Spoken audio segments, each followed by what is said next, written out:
कहानी का नाम नेम प्लेट। मम्मा, मैंने सचिन को टिकट और विजिटिंग वीजा मेल कर दिया है। आपको लेने एयरपोर्ट आ जाऊंगी, बस आप जल्दी से जल्दी मेरे पास आ जाओ। पहले से कुछ बताया नहीं, कैसे जल्दी आ जाऊं? पहली बार तेरे घर आना है, कुछ तो तैयारियां करनी होंगी।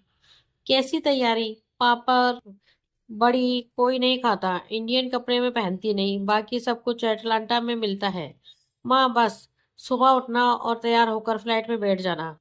आशना का ये कहना था कि रुचिका ने तैयारियां शुरू कर दी। बच्चों का क्या है, कुछ भी बोलेंगे।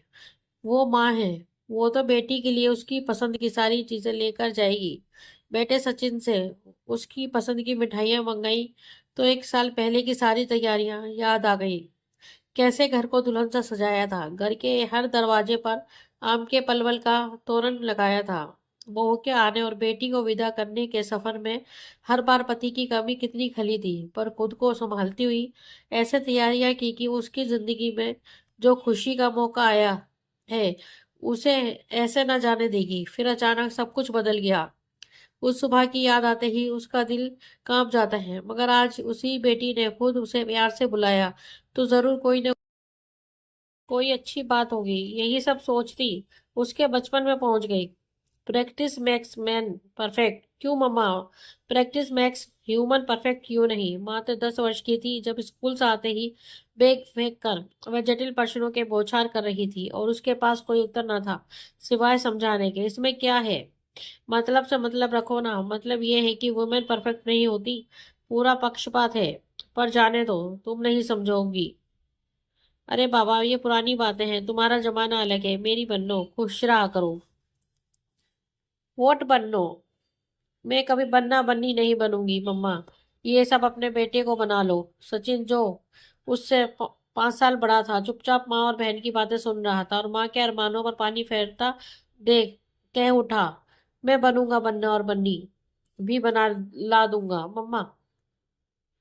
मेरा बच्चा, बोलकर रुचिका ने उसे सीने से लगा लिया। वाकई कभी कभी सचिन के लिए फिक्रमंद हो जाती थी। वैसे तो दोनों बच्चों को उसने एक सा पालन पोषण दिया, मगर बेटी अपने अधिकार के प्रति खूब सजग थी और बेटा उतना ही शांत था। ये शायद नए जमाने की नई लहर ही थी। बच्चों के बचपन की बातें चलचित्र सी आंखों में घूम गई। सची कहते हैं, होनहार बीन के होत चिकने पात। बेटे ने जो कहा कर दिखाया। सचमुच उसकी पसंद की बहू ले आया और नौकरी के साथ घर की देखभाल भी करती है। उसके आने के बाद कभी लगा ही नहीं कि वे किसी पराये घर की परवरिश है। शायद बेटे का उसके प्रति लगाव ही ऐसा था कि बहू ने भी सास पर अपना खूब लाड लुटाया। पिता की किडनी फेलियर से हुई असमय मृत्यु रही सचिन को जिम्मेदार बना दिया था।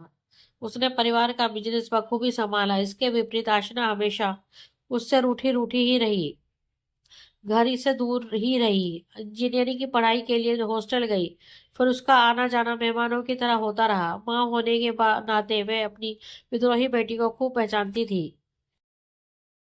वह जितनी ही ज़हीन पढ़ाई में थी, उतनी ही कड़वी जुबान की भी स्वामिनी थी। मगर रुचिका के अंदर एक विश्वास था कि सारी कड़वाहट मिठास में बदल जाएगी जब उसे प्यार होगा। मगर प्यार के लिए भी तो उसे खुद को तैयार करना होगा। 2 वर्ष पहले सबसे बड़ी खुशी भी उसने ही दी थी कि उसकी नौकरी एक इंटरनेशनल कंपनी में लग गई है।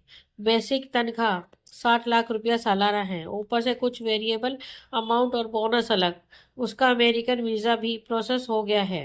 इस बात पर पूरे परिवार में खुशी की लहर दौड़ गई।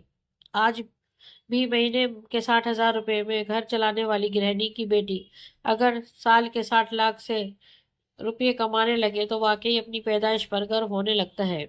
उसकी अप्रत्याशित सफलता से उसके प्रति रुचिका का रवैया ही बदल गया। उसके स्वतंत्र विचारधारा व नई सोच के प्रति आदर का भाव पैदा होने लगा। बेटी के दिमाग में कुछ तो बात होगी जो उसे इतने सम्मानित कंपनी में इतना अच्छा जॉब जॉब मिला है। और साथ ही उसने ये खुशखबरी भी दी कि अपने ही सहपाठी अविनाश को जीवन साथी बनाने का फैसला किया।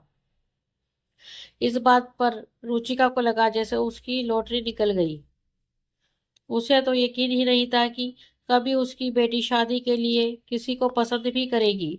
वह तो कब से इस दिन की प्रतीक्षा कर रही थी। खूब धूमधाम से शादी कराने की ठानी। गोवा में डेस्टिनेशन वेडिंग की तैयारियां की। होटल बुक कर एडवांस दे दिया गया। रिश्तेदारों ने अपने हवाई टिकट बुक कर लिए। कपड़े बन गए। शादी को बस एक हफ्ता रह गया था। आशना ऑफिस से छुट्टी लेकर घर आ गई। रात दिन दोनों लव बर्ड्स की तरह फोन पर बातें करने लगे। शुभ कार्य था तो घर को भी लाइट और तोरण से सजा लिया। जब 90% तैयारियां हो गई और अगली सुबह हल्दी व लेडी संगीत के लिए गोवा की फ्लाइट पकड़नी थी तो आशना ने शादी से इनकार कर दिया। रुचिका को कुछ समझ में नहीं आ रहा था। आखिर इसकी वजह क्या हो सकती है। सब कुछ ठीक जा रहा था मगर अचानक कहीं उससे कोई भूल तो नहीं हुई है जो बेटी हत्या से उखड़ गई है। ना तो शादी के लिए तैयार है और ना ही इस विषय में कुछ सुनना चाहती है। हिम्मत कर पूछ बेटी मेरे बच्चे, बताओ तो सही आखिर ऐसी क्या बात हो गई जो ये। कुछ भी नहीं, तुम सोचो कुछ हुआ ही नहीं। सुन बच्चे, अगर हमारी ओर से लेन देन में कोई कमी रह गई तो बता, मैं उन लोगों से माफी मांग लूंगी। तुम सचमुच बिना रीढ़ की हो माँ। अभी तक लगता था, पर बगैर बात माफी का क्या मतलब है। शादी वो लोग नहीं, मैं टाल रही हूँ। हंसती हुई बोली तो कुछ तसल्ली हुई और फिर कहा, एक और बार कारण पूछा तो घर छोड़ दूंगी मैं और लौट कर कभी नहीं आऊंगी। हाँ, पर मेहमान जो परसों से आने लगेंगे उन्हें क्या कहकर रोकूं। बोल दो कोई मर गया है। छी छी, ऐसी मनहूस बातें नहीं करते। क्या फर्क पड़ता है मम्मा, कोई पहले मरे या बाद में। पापा सारी जिंदगी अपने घर वालों के पीछे मरते रहे। तुमने बगैर उफ किए सारे त्याग किए। पहले कैरियर का त्याग, फिर मायके का, दादी के लिए पोते की ख्वाहिश में अबॉर्शन कराकर शरीर का त्याग, फिर पापा के बिजनेस ट्रिप के बहाने खुद को शराब में डुबोने से, किडनी खराब होने पर, उनकी असमय मृत्यु पर, अपने श्रृंगार का। माफ करना, तुम्हें देखकर मुझे यही प्रेरणा मिली है कि मैं अपना जीवन त्याग के बिना बिताऊं, और यही मेरा अंतिम निर्णय है। रुचिका उसके इस रूप से परिचित तो थी ही।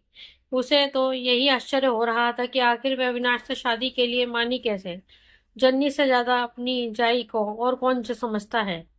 इस विद्रोहिणी को अपने हाथों ही बड़ा किया था। यही सब सोचती कब सुबह हो गई पता ही नहीं चला। मालूम होता था रात आंखों में कट गई, फ्लाइट में सो लेगी। ये सोचकर बची खुची पैकिंग की और हार्ट्सफील्ड जैक्सन एटलांटा इंटरनेशनल एयरपोर्ट पर उतरी तो बेटी के हाथ प्रेम पर थे। एक बार को लगा कि शायद गलती से किसी बच्चे के प्रेम को पकड़ लिया है, मगर उसने बोला, तेरे बेटे से फास्ट वुमन। शादी उसने पहले की, पर तुझे नानी मैंने पहले बनाया। कैसा लगा मेरा सरप्राइज मम्मा।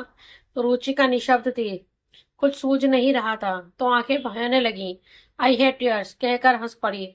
उफ, सचमुच अपने बाप पर गई है। उसे जो करना है वही करेगी, दूसरे क्या सोचते हैं इससे उसे कोई फर्क नहीं पड़ता।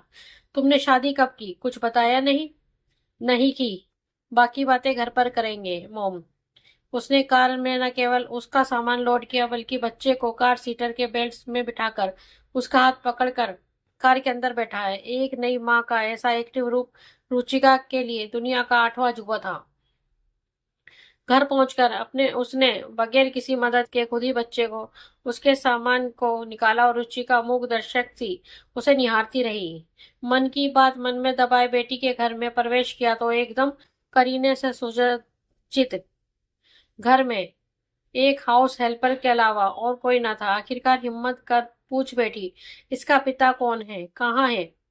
माँ, इसका पिता वही शख्स है जिससे मैंने प्यार किया था, मगर उसे अपने ऊपर अधिकार नहीं दिया। वरना मुझसे कम तनख्वाह पाने वाला, मुझसे कम आईक्यू वाला, अपने कैरियर में मुझसे आगे निकल अपने दोस्तों में शान से मेरे बच्चे का बाप कहलाने का गौरव पाता। बेटू, सिर्फ इतनी सी बात के लिए तुमने शादी नहीं की। चिल मम्मा, इतनी सी बात नहीं है। शरीर के कुछ हिस्सों के सिवा मुझ में उसमें क्या अंतर है बोलो। सिर्फ इतने के लिए मैं उसे छाती पर नहीं बिठा सकती थी, फिर उसका ही बच्चा क्यों। इस बार रुचिका ने तीर निशाने पर लगाया, मैंने उससे प्यार किया था। एक इस बात से रुचिका को तसल्ली हुई कि बेटी चाहे जितनी भी विरोधी नारे लगा ले, मगर उसने मन को मलिन नहीं किया था। उसका कहना किसी हद तक सही था। कई पीढ़ियों से महिलाएं अकेली अपने दम पर घर गृहस्थी खींचती हुई अपनी मेहनत पर एक दूसरे का यशगान करती नहीं थकती हैं। अपने खून पसीने से सजाए आशियाने पर पति के नाम की नेम प्लेट खुशी खुशी बर्दाश्त करती हैं, तो स्वेच्छा से अपनी ही नेम प्लेट के साथ जीना कोई गलत तो नहीं है। उसकी बेटी के घर बैंक बैलेंस और यहाँ तक कि बच्चे पर सिर्फ और सिर्फ उसकी नेम प्लेट थी। दोस्तों, आपको हमारी कहानी नेम प्लेट कैसी लगी प्लीज कमेंट में हमें जरूर बताएं। अगर कहानी आपको अच्छी लगी हो तो अपने दोस्तों के साथ शेयर करें और हमारे चैनल को लाइक एंड सब्सक्राइब करना ना भूलें। धन्यवाद।